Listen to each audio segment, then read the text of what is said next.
Right. We're good. Yep. Thanks everyone for joining us on this 10th modeling and simulation forum for the Utah Forge site. I'm Aleta Finnila, filling in for Rob Podgorny today to host the meeting. And as a reminder, this meeting will be recorded and posted on the Forge website.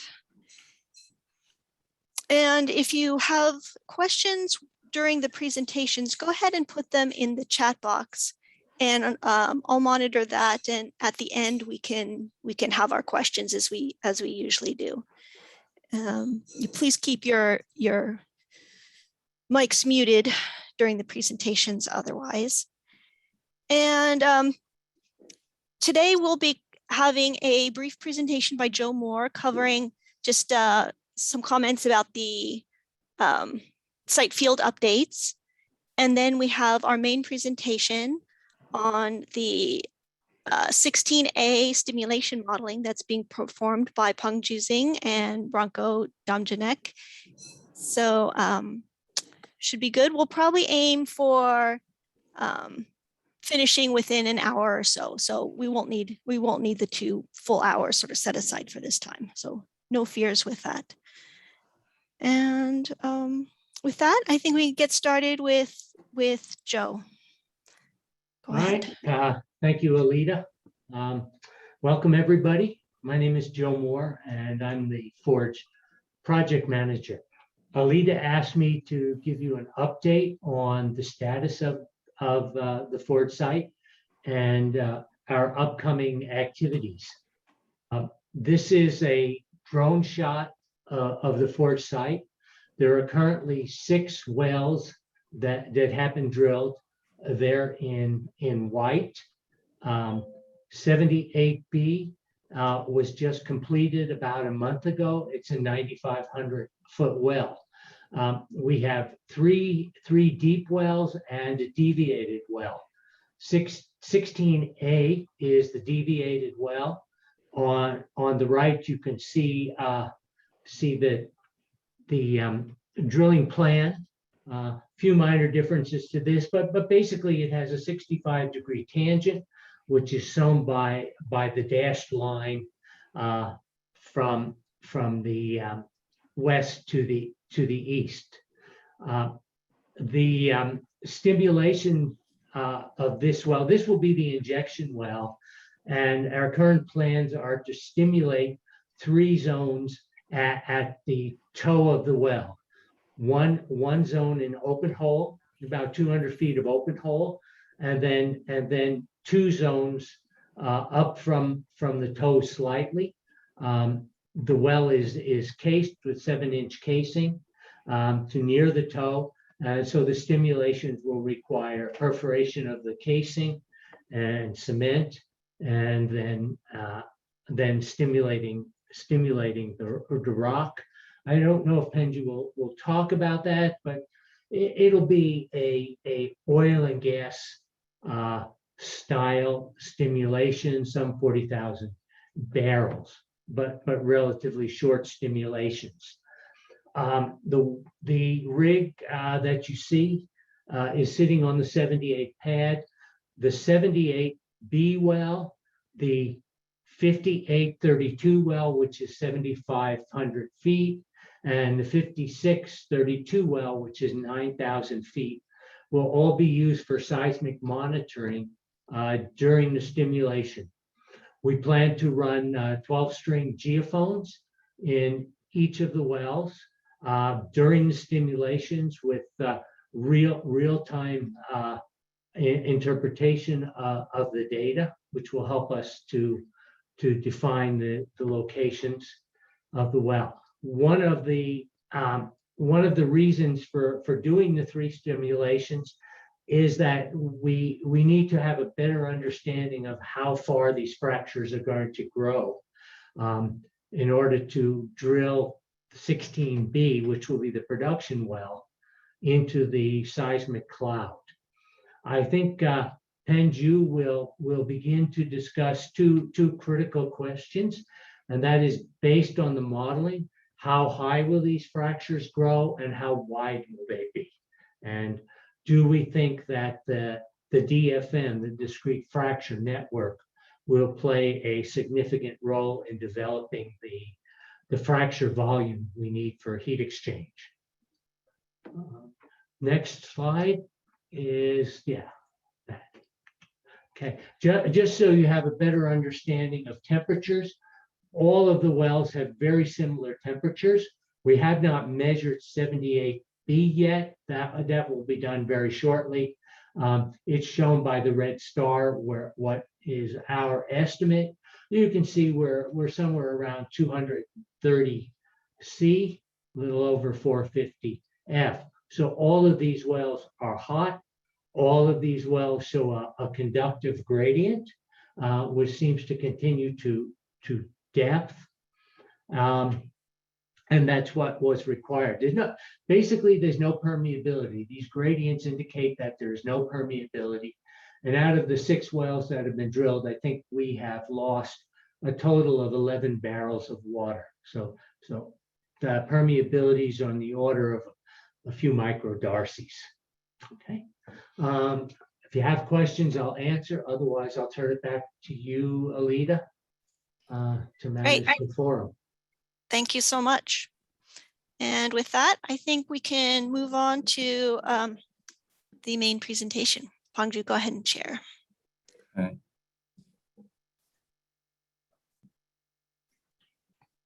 Presentation now. So good morning, everyone, or good afternoon. I will talk about more about the model calibration and pressure history matching, and finally I will talk about the stimulation pumping schedule that will be that will happen in January 2022, and the Branko will talk about the simulation stimulation. So he will answer the question like just like how high of the fracture created. This is a cross section of the forge site. We have a lot of wells, as you just said, and there are 2 wells we have done injection test. One is 5832. That well was drilled in 2017. Another is 168. That is our highly deviated injection well that we drilled in last year. And the injection testing has been done in these 2 wells. So we use the testing data to calibrate our model. So here is the injection test done in well 5032. There's 3 zones have been tested. Zone 1 is open hole, and zone 2 and zone 3 are kiss and porphyry zone. And in each zone, there's several cycles, like 8 to 9 cycles of different type of tests have been done in these 3 zones. This has including like microhydraulic fracturing, defeat, stability step down, and pumping flowback test. So here is an example of one injection series in zone 2. There are 9 cycles, including several different tests. The defeat, like cycle 4 and 5, and we will match the pressure history of cycle 4 and cycle 5 in zone 2 later. And his injection testing have been conducted in well 16A. So the injection test is done in the open hole section at the bottom. So there are 3 cycles. Cycle 1 with microhydraulic fracturing with pumping rate less than 1 barrel per minute. Then we do a defeat. The pumping rate 5 barrel per minute for about 5 minutes. And then we also do injection as also 5 barrel per minute, but instead of shut in, we do a flowback operation. So for the numerical simulation, Itasca's Xite has been used to conduct numerical simulations. Next side is a lattice model based on the distinct elements method, and it's fully coupled model and with explicit representations of DFN. So the objectives match the pressure history in well 53.2 and 16A and the Kelly model. Then we use the Kelly model workflow for design fracture, hydrofracture stimulation or hydrofracture. So for the sensitive studies, we've done a lot of work with different parameters, especially different DFN parameters. So the friction angle and from 30 to 50 degree, tensile strength and cohesion, it can be 0 to 10 megapascal, and dilation angle, and also the initial aperture,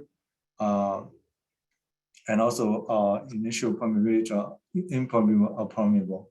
So we have run over 60 cases, and so finally these parameters in the right used in the model match the pressure history.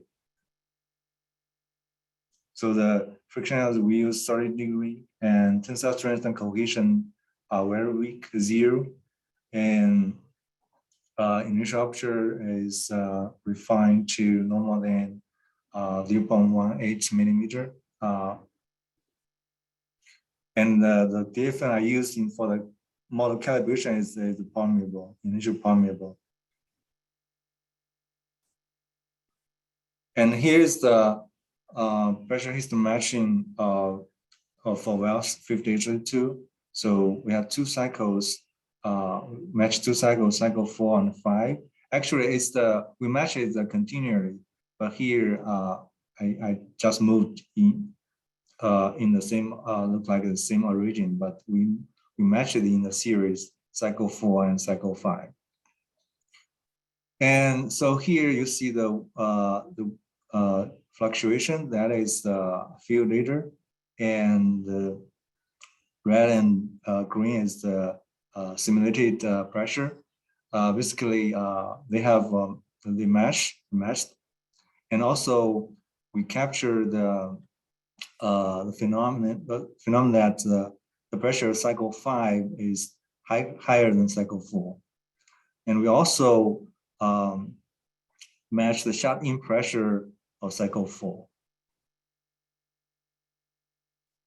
So here's some details of the pressure history matching. Here's the pressure distribution as different state, different time of the injection series. So here is the pressure at the end of injection cycle 4, and here's the end of shut-in of cycle 4, and here at the end of injection of cycle 5. And so basically the blue is the color shade blue is just the reservoir pressure, and so the warm color like the yellow as the pressure is increased by the injection. And we see that there's a main natural fracture close to the cluster, so it's dominated. So the fluid when it goes through these natural fractures. So yeah, the formation response to injection is dominated by the DFN. So DFN is provided by Aleta from Golder. Here is show. So why we see a higher pressure in cycle 5 after cycle 4? Let's look at the minimum horizontal stress. So the left is the minimum horizontal stress before cycle 4, and right is the minimum horizontal stress before cycle 5. And we can see that the minimum horizontal stress cycle 5 is higher. It's always higher than cycle 4. The reason is that that's because the results of the irreversible deformation by fluid injection during cycle 4, that is result in the stress increasing before cycle 5. And here is pressure history matching of 16A. And left is a simulation, and right is comparison the pressure between the field data and the simulation. And we can see that they have very well matched both the injection and the shut-in data. And here is a pressure distribution like of before shut-in and after shut-in. We can see the pressure change before shut-in and after shut-in. So we have observed something like interesting is if we put together of the field data of these two wells. So this comparison like these two, so the red is from the test of well 16A, and the blue is from the test of well 5032. They have very similar pumping rate, 5 barrels per minute. But if you, but relatively 16A has a shorter pumping time. But these the shut-in data, so the injection data is similar. The shut-in data is quite different. So the pressure decay in 16A is much slower than the in 16A much slower than well 5032. And this another comparison also show that the pressure decay of 16A after shut-in is much slower than 5032. So yeah, our model it capture that but that's is only one explanation that it could be due to the DFN. So if you look at it, so for these two we use different DFN.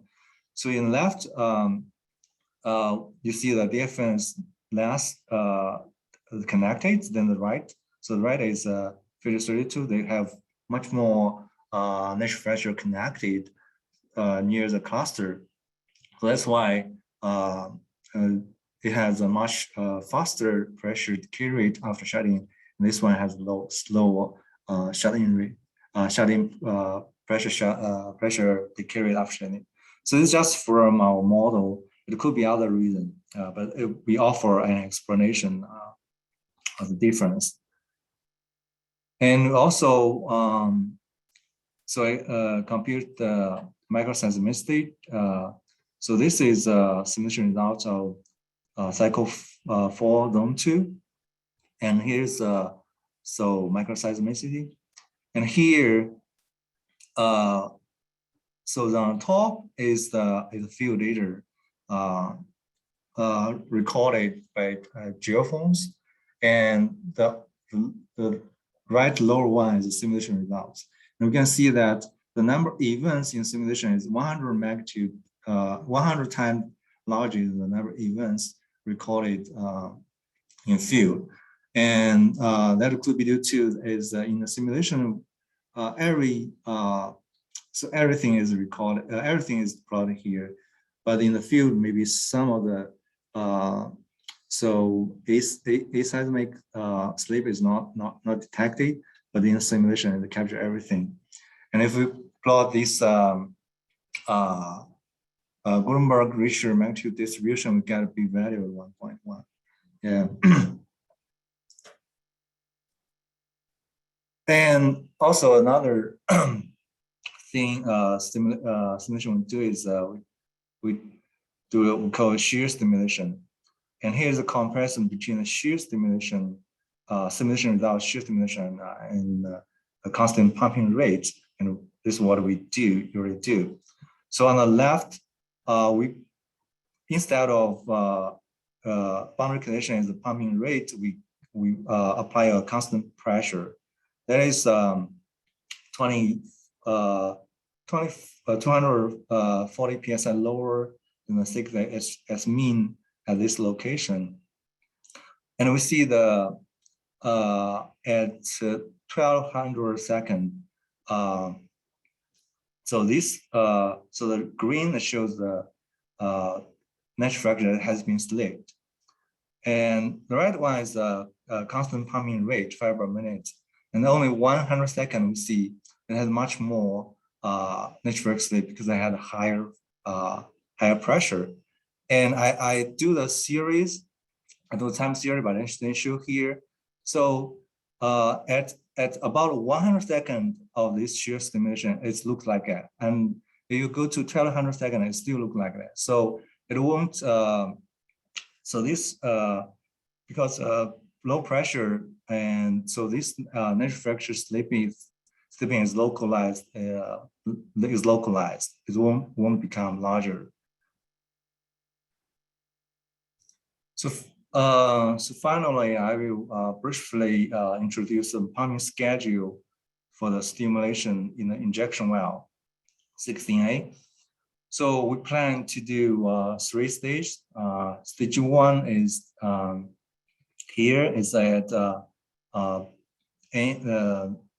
20-foot open hole, and then the stage 2 and stage 3. Stage 2 and stage 3, they are in the case section.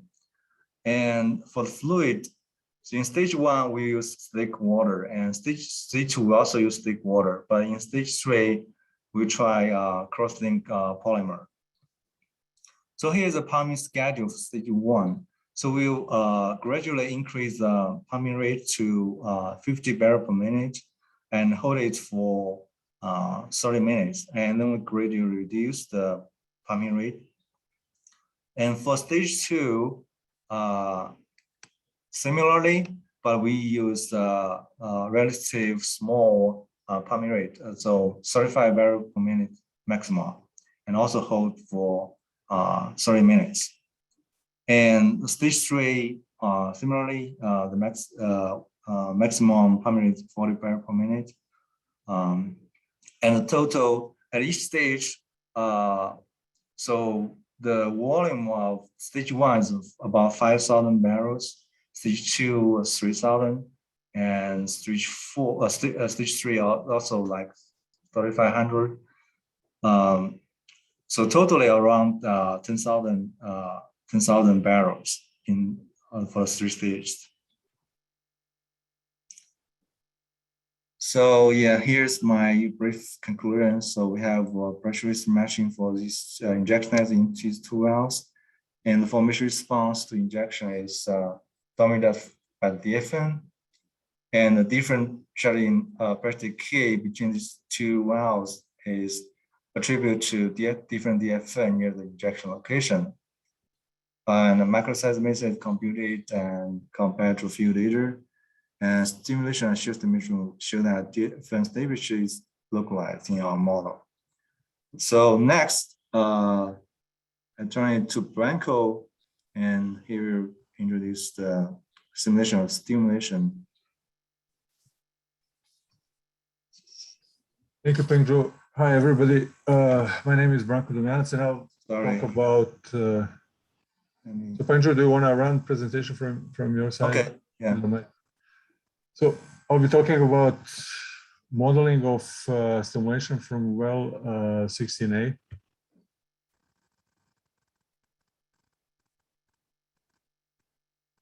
So the objectives of stimulation from zones 1, 2, and 3 in well 16A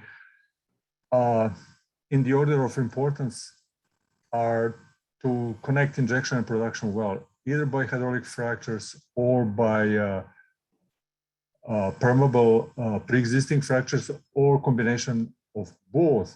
Next, potentially create a permanent or irreversible increase in permeability, either by creating hydraulic fractures or inducing hydroshearing.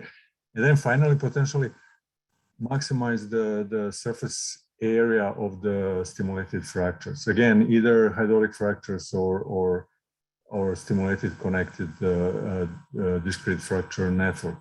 And out of these 3 objectives, the first one is probably one that we have most control of, and second and third are associated with significant uncertainty. related to in situ conditions, nature of the DFN, permeability, in situ stresses, and so on. So the modeling that we conducted and are currently doing, and that I'm going to discuss here, is used to inform and aid completion design and selection of simulation strategies. So these models are physics-based, fully coupled hydromechanical model with detailed representation of geology, capable of representing large number of, explicitly representing large number of pre-existing joints.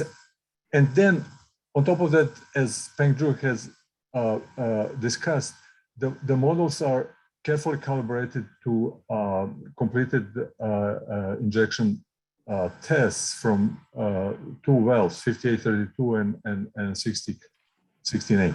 But despite that, there is still a significant uncertainty when these models are used for forward prediction of the stimulation. And reasons for uncertainty are multiple. One is the model calibration is done using injection tests which are relatively short, so really involve relatively small volume of the reservoir around the well.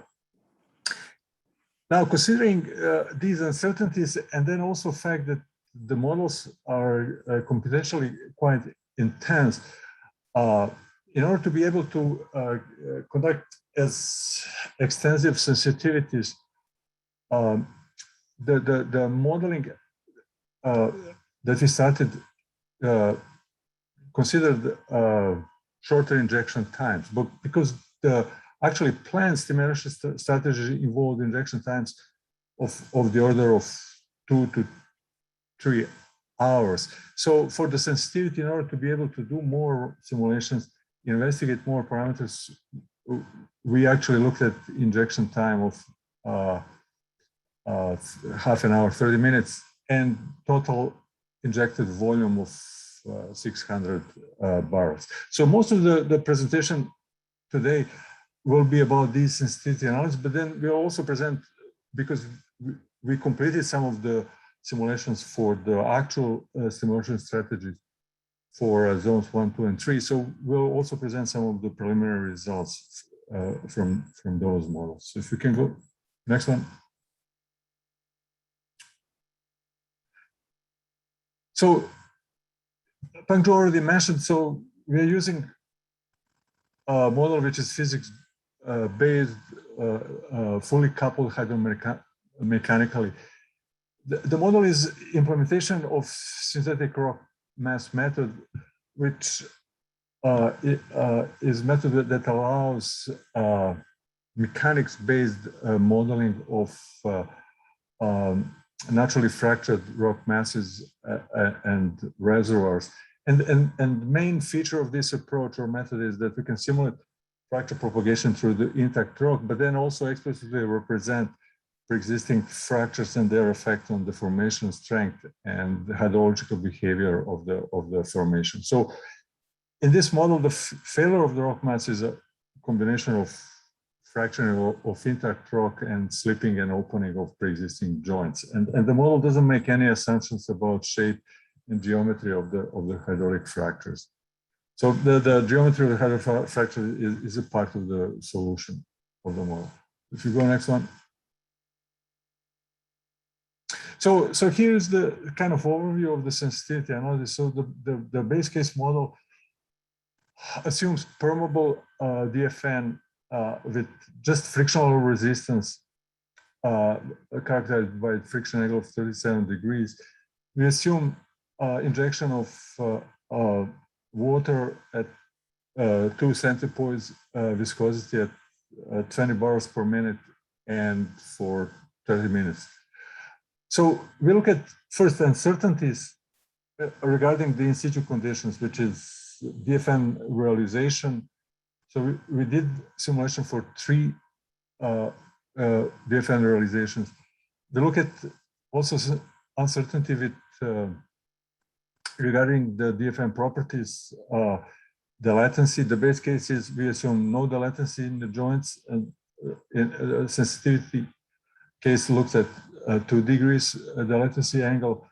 And then, as we've seen in the results, what seems to have the largest impact is the strength and in situ permeability of DFN. So the base case assumes permeable frictional DFN, and then we looked at sensitivity where we assume that DFN has a cohesion on 10 megapascal.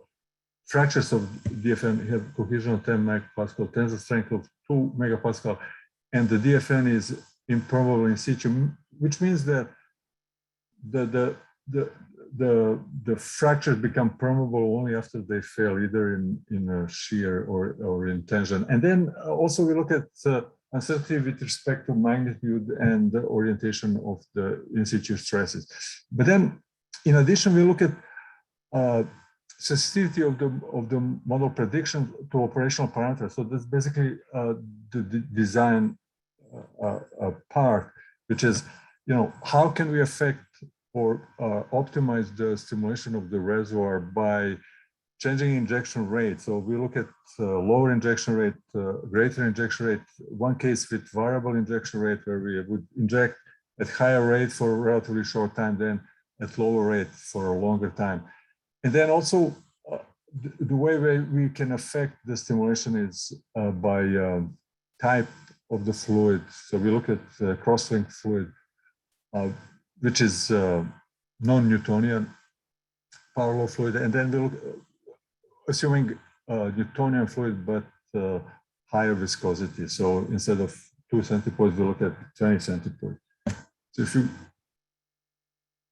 so this is the just overview of the properties, model parameters. So it's kind of typical properties for strong, stiff granite or granitoid that also low porosity, low permeability, and then also the information about in situ conditions in terms of stresses and pore pressures.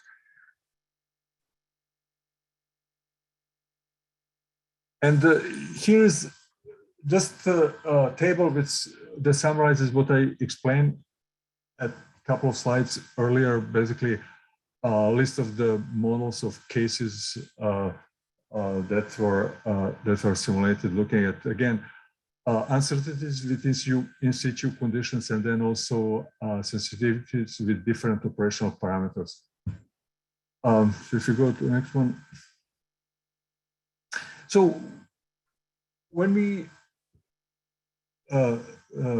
do modeling of the stimulation, the most exact way to evaluate the effect of stimulation would be to actually run the production phase and then look at the basically permeability, injectivity,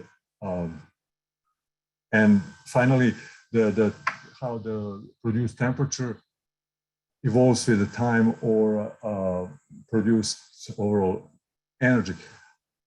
However, that requires some time. So at this stage, in order to kind of evaluate, what are the effects of in situ conditions or different stimulation strategies, and to rank these different cases, we need to come with some other, maybe less exact measures. So we look at, what is the surface area or the height of the fractures which are quote unquote stimulated, and the criteria for stimulated. We look at fractures which open with more than certain threshold, and here we use the 0.2 millimeters as a threshold. So that is a reasonable measure because it kind of involves also both creative hydraulic fractures, but then also the DFN, which is connected to the injection well and responded by basically as a result of increase in pore pressure by opening. The issue with this stimulated area defined this way is that, this is basically, it gives us connectivity, but it really doesn't tell us about potentially permanent permeability change. So for that reason, we also look at what is the surface area and also extent. In this particular case, we look at the height because we are really concerned about how far above the injection well, because the plan is to put the production well above the injection well. What is the extent of the DFN where slipping occurs? And the idea here is that slipping will potentially be associated with hydroshearing that could result in a permanent or irreversible permeability change. And then also we look at the height and area of induced hydraulic fracture. So if you go to the next one, so here I kind of illustrate for two models out of all cases that we ran, how visually these stimulation indices compare. So here on the left side, so we're showing only the hydraulic fracture and the DFN or fractures from discrete fracture network that have aperture greater than 0.2 millimeters after half an hour of injection time. So on the left side, we are showing basically we're showing the base case, so permeable DFN with 20 barrels per minute, and on the right side we are showing the case where we actually increased the rate to 40 barrels per minute. I want to actually mention that in the case where when we compare the cases, we actually compare not the same time, but actually same injected volume. So model 5, because it uses 2 times greater injection rate, actually is compared after 15 minutes. So basically both states are when 600 barrels are injected. So if you go to the next one, for these two cases now we compare extent of hydraulic fracture and DFN that has undergone, that has slipped or has undergone hydroshearing. So blue are basically the surface of induced hydraulic fracture, and the green are DFN fractures that have slipped. So we can see that on the right side, when we compare these two cases, in model 5 with the increased rate, we actually see larger both larger hydraulic fractures and the surface area of the fracture that has undergone slip.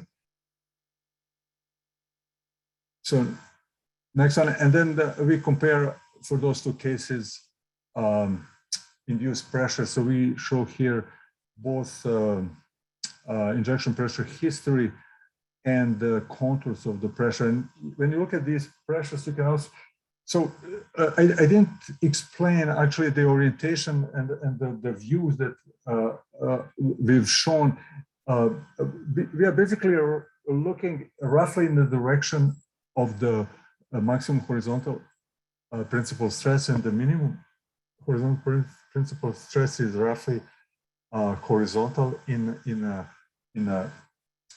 view of these plots. So you can see that, and then also what we are showing is the cutout. So basically there is a cut plane roughly going through the injection point. So we are just showing the model results behind that cut plane.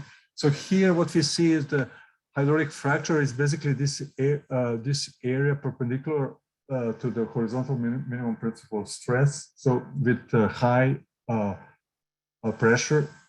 So that's basically a surface hydraulic fracture, and that fracture has been arrested by one of the intersected DFN fractures.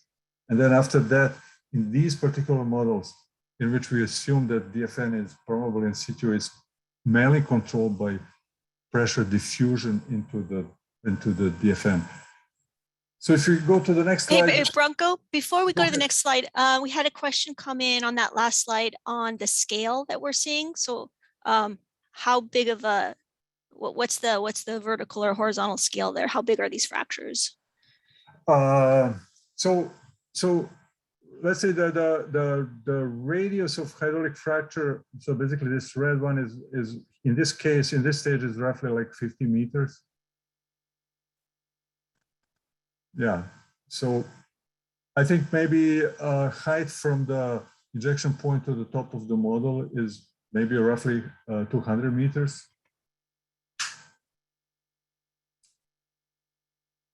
Great, thanks. Okay. And yeah, so this is again just as an example showing model prediction of the microseismicity associated with fluid injection and fracturing and the slip induced by fluid injection. And here we are showing for these two cases actually. On the right side is actually the case with impermeable DFN, and the color scale is a magnitude. So the largest event on the left side. So basically, in the case where we assume permeable DFN is roughly 0.2, while on the right side, the largest event is minus roughly 0.2. So if you go to the next slide, so instead of going through all of these cases, so looking at them visually, we kind of summarize the results, and we summarize the indices that I explained. So here in this slide, we are showing for all cases as a function of the injected volume, the height of connected path on the left side, and on the right side, we are showing the total surface area of connective fractures. So that is including both hydraulic fractures and stimulated DFN that open more than 0.2 millimeters. So looking on the right side, at the plot on the right side, what we see is that actually response of all of these cases are very similar. So the only outliers are basically cases where with basically strong impermeable DFN, and that is this case at very bottom, which actually for a few reasons we had to restart, and it hasn't completed for entire 600 barrels. So, and two other cases, so that's a strong DFN. It kind of makes sense because in case of strong DFN, what we observe is that actually we basically just propagate the hydraulic fracture. And then two other cases which are showing a smaller surface area is the case with basically cross-link fluid and case with 20 centipoise fluid viscosity. However, if you're looking at the height of the connected flow path, what we see is that most of these cases actually provide connectivity even after 30 minutes of injection or 600 barrels connectivity, which is greater than 100 meters. So if you go to the next slide, so in the next slide we are actually looking at the heights of the induced hydraulic fractures. And again, it's unfortunate that this case with impermeable strong DFN didn't complete for 600 barrels. But what we see is actually in this case that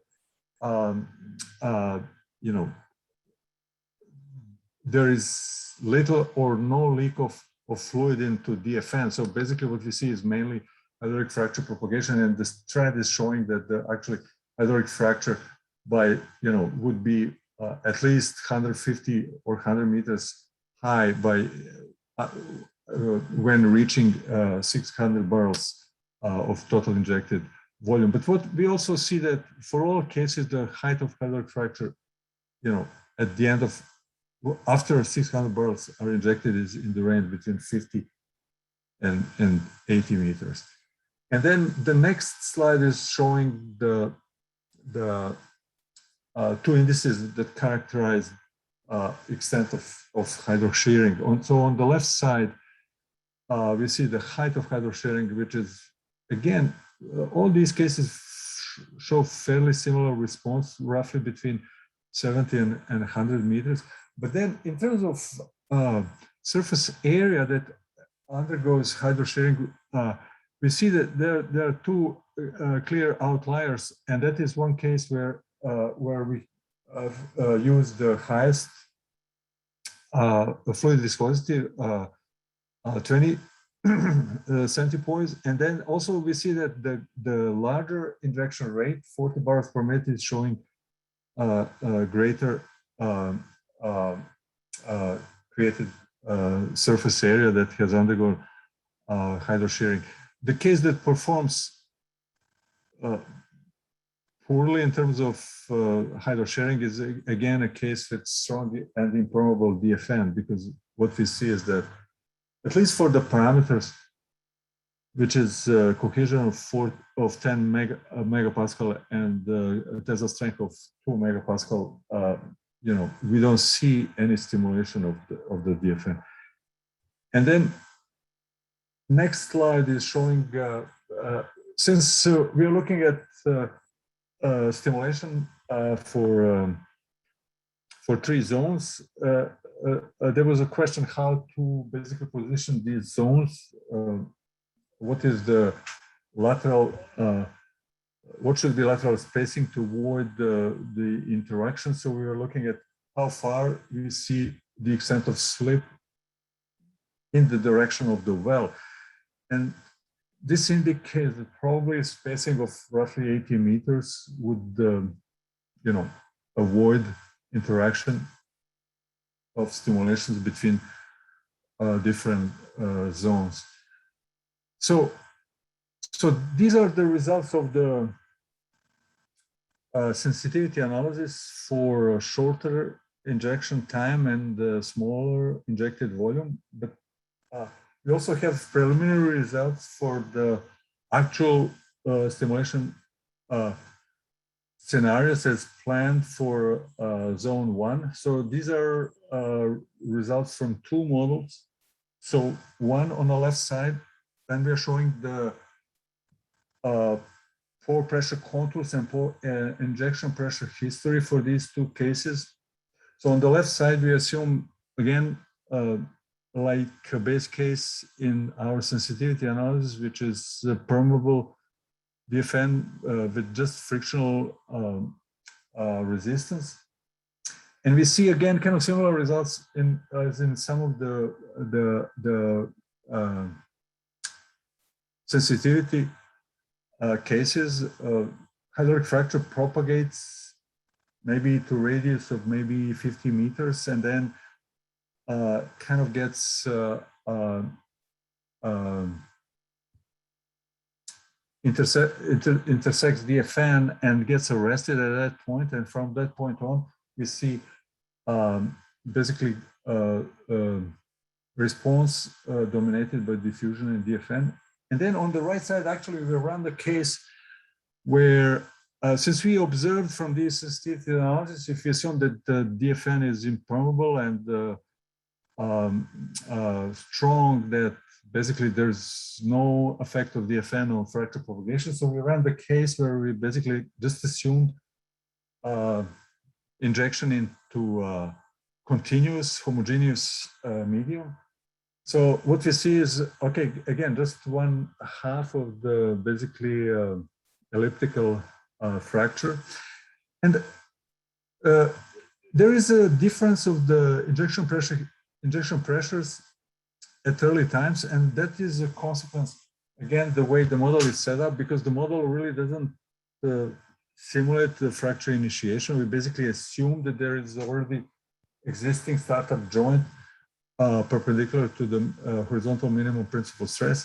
And then also other factor which is causing higher pressures in the case on the right is fact that we are using a greater resolution, which kind of then affects this pressure at early time. But then at the later times, at least the general magnitude of the pressure between these two cases is comparable. And so now if you look at the next slide, we actually compare to the extent of the stimulated area.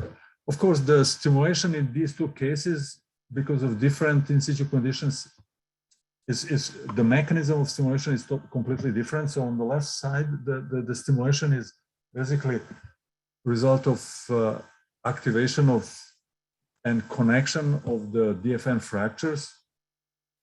And that happens because, again, we assume that the fractures are permeable and relatively weak.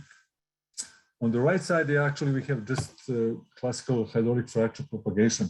So, but we see that in both cases, so these two models are actually, this is at the state of approximately 2 hours of injection. Again, for the injection pumping schedule as planned for zone 1.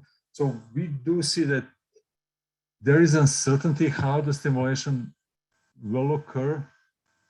And the uncertainty is, again, basically controlled by what will be the behavior and response of DFN. And to be honest, I think we won't be able to know for sure what is the response until we actually do the stimulation of the reservoir. But I think the good news from perspective of what we are planning to do is that in either case, we see that the connected path above the injection well will be well more than 100 meters, and that's roughly what is currently planned, where the position of the production well will be relative to the injection well. Hi, Branko. Could I ask a question? This is Marco. So even when we do the simulation, how would we differentiate these two hypotheses?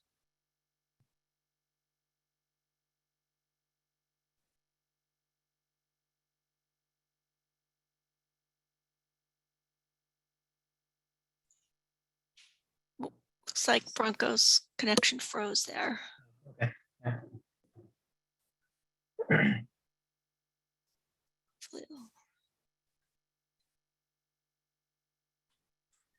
Come back. What did I do? I didn't mean to. Well, certainly, I think I can help address that. I mean, I certainly, what I'll be looking for is the spatial cloud of seismic response. We've got this good monitoring going on, and if we're seeing events in just one particular plane, we'll suspect that's just one, tensile fracture that's forming. And if we see a wide dispersed cloud of responses, it might be indicating that we are stimulating some of those natural fractures. That's my thought. Do you have some ideas for this? Well, I mean, I guess, the problem is we don't really have a good way of knowing what the microseismic location uncertainty is. And so the apparent width of the microseismic cloud is potentially much larger than the true width of stimulation. And also, like here in the model he's showing here, the scenario on the left has a larger cloud, but I mean, that itself is also just an outcome of the model assumptions, because if a different fracture toughness had been used, the model on the right could have had a larger fracture too. So I actually don't think from the stimulation of the first well, we will have any differentiation between the two hypotheses. But I think when the second well is drilled, running image logs in the second well will allow us to see what the fractures look like in the far field. And then when fiber is run in the second well, like in future stimulations, we'll be able to watch fractures occurring. And that those things could help differentiate these hypotheses. Yeah, I'll be curious to see what the spatial resolution is on pinpointing locations of events. I know we do have a lot of monitoring set up now, so we might do okay with that. Yeah, it's just hard to know until it's ground truth or something, basically. is my- Yeah, my opinion. But Um, yeah, thanks. Hey, Can Pengju we is, move next? yeah, go to the next slide. I think it's the final slide. This Yeah. was it, yeah. Yeah. We can read this over.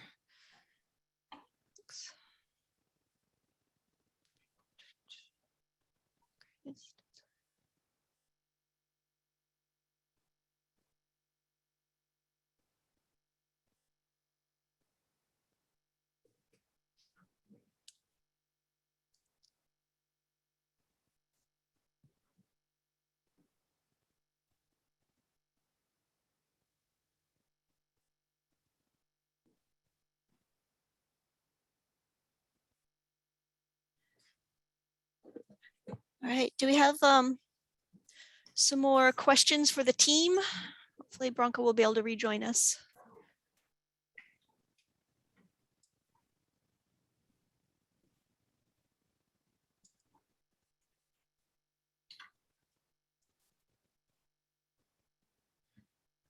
And there's a question for the team from Eric. Maybe a question, let's see, what is the expected chemical composition of the slick water and possible thermal breakdown products? Yeah, this is a question more about for John. Jill can answer. So, Jason. Eric, we are planning to use the local culinary water. So very low, very low solids.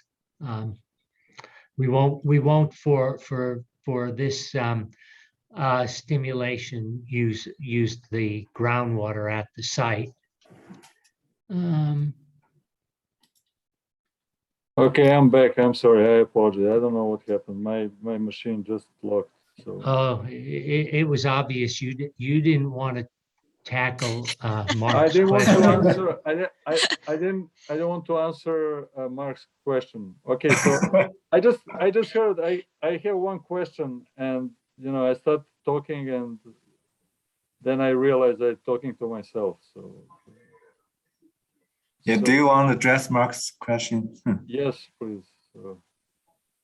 Can you go back? Sorry. Okay. Okay.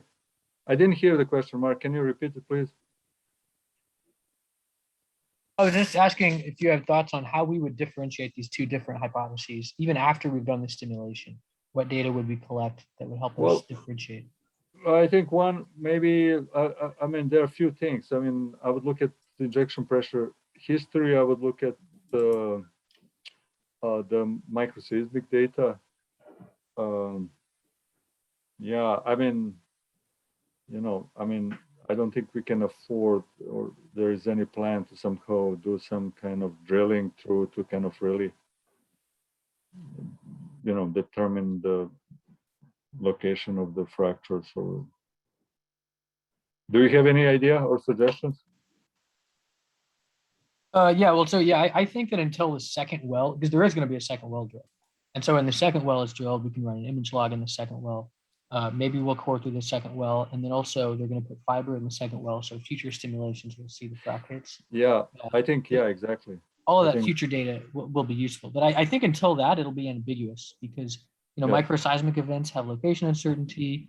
So, the pressure data is non-uniquely interpreted, et cetera. So that was all I thought about.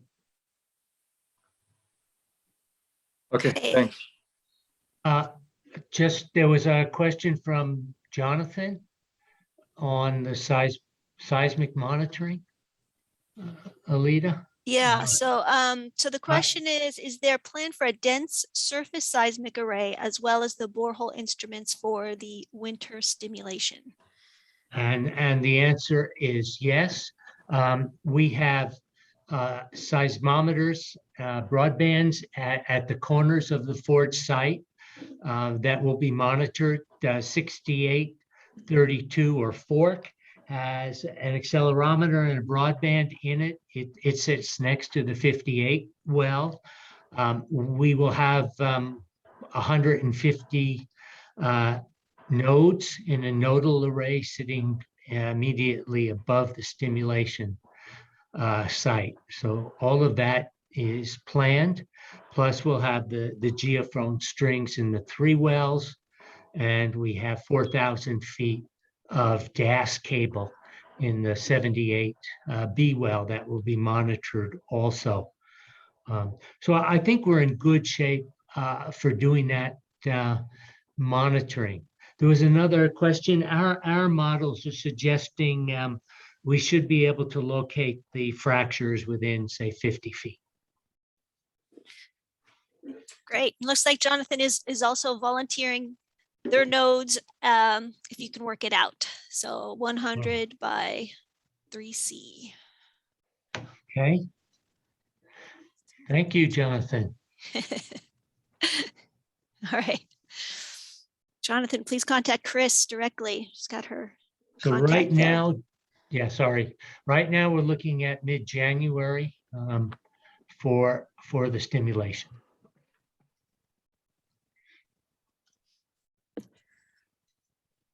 All right. Any other questions or comments?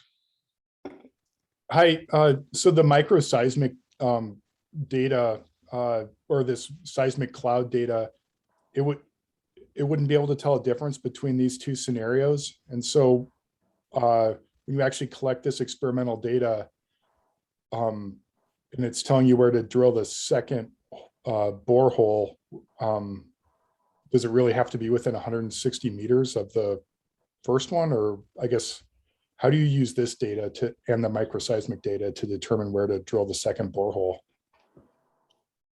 Well, I mean, I think these results indicate, I think the plan is to have the second well roughly 100 meters above the 16A.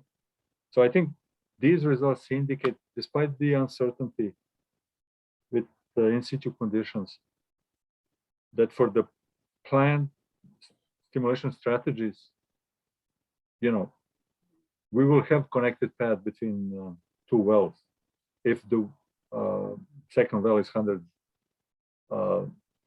meters above. Despite all of that, I mean, these are still models for prediction. We're dealing with large uncertainty and so on. I mean, we will look at the microseismic data, seismic cloud. So we are hoping to see the seismic cloud extending at least 100 meters above.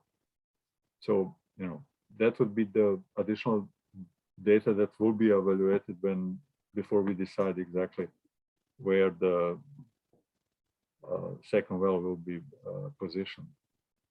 Joe, I mean, can you add anything? I mean, you're exactly correct. These are models to try to give us a sense of how far the stimulation should be.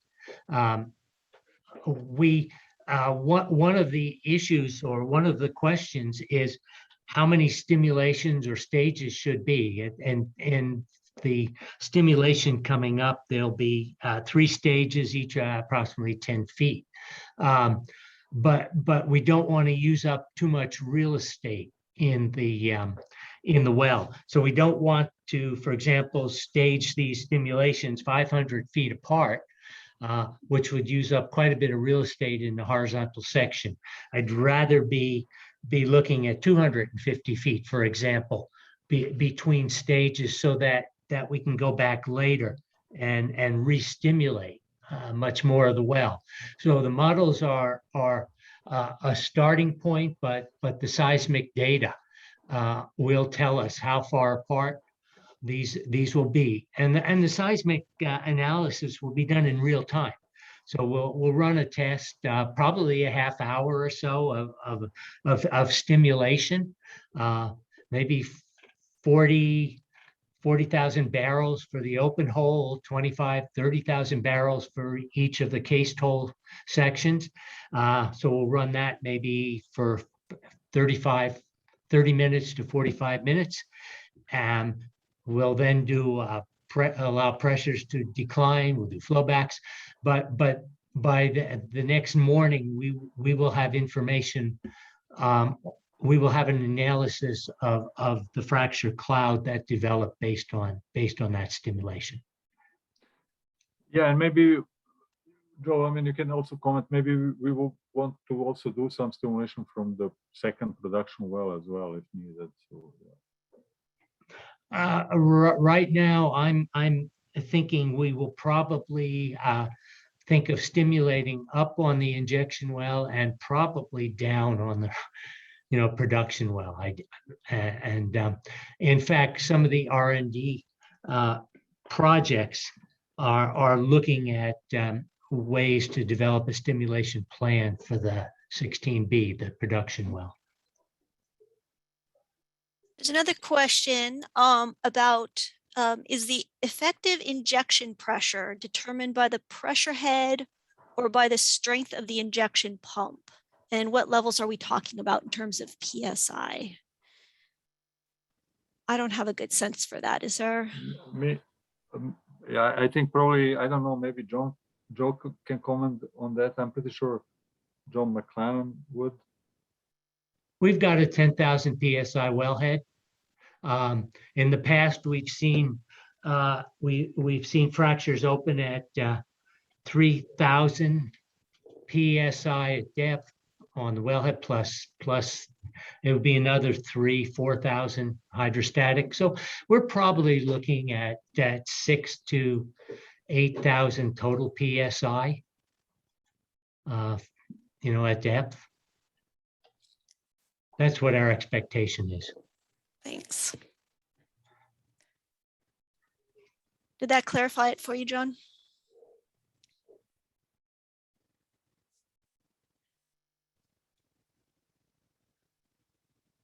All right, very good. I'll give people another minute to think of a question, but I just want to say that the next forum topic is going to be on the ground acceleration modeling from potential induced seismicity. And that's going to be given by Chendu Bolasetti from Idaho National Lab. So remember to sign up for each of these forums individually and get it on your calendars. And with that, if there's no more further questions, I think we can call it a day on this one. Thank you very much to all our speakers. And feel free to contact the team with more questions and just join each of the modeling sessions to have general modeling questions about the Forge project answered. All right, thank you very much. Thank you. Thank you. Thanks.